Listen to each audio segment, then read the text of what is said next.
Fuel spilled from the delivery pipe and quickly solidified, slowly drifting toward the rear of the engine. The astronaut, unaware, pressed the ignition button.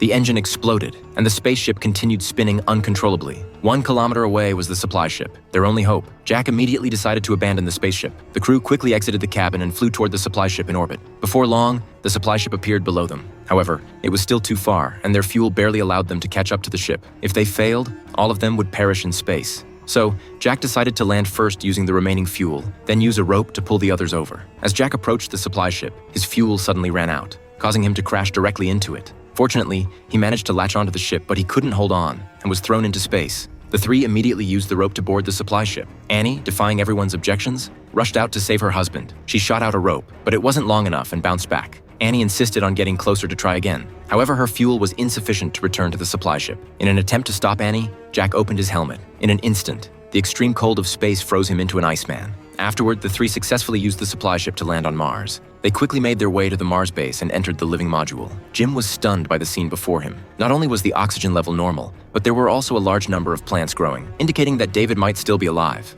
Jim took off his helmet, and suddenly David appeared behind him. Jim turned around, startling David. Once he recovered, David, holding an axe, attacked Jim. Jim hurriedly explained himself, and only then did David calm down. Hearing the noise, the other two rushed over. David, overcome with emotion, burst into tears. He couldn't believe anyone had come to rescue him. David then told them what had happened. The others thought he had lost his mind until they saw the images he had taken. They were shocked to find that it was a massive human face. David also showed them the strange audio he had recorded. After 3D modeling and analysis, David discovered that the audio resembled human DNA, except for the final pair of chromosomes. No one knew the meaning behind it. After several days of thinking, Jim suddenly realized that it might be a test to verify human identity. They had failed the test last time, which was why they were attacked. So, they quickly completed the missing chromosomes and converted them into audio. To be cautious, they used a Mars rover to get closer and then used a radar gun to send the audio to the human face. Sure enough, not long after, the face responded, and a glowing door opened in the center. The group immediately drove up to the face, preparing to enter and explore what lay beyond.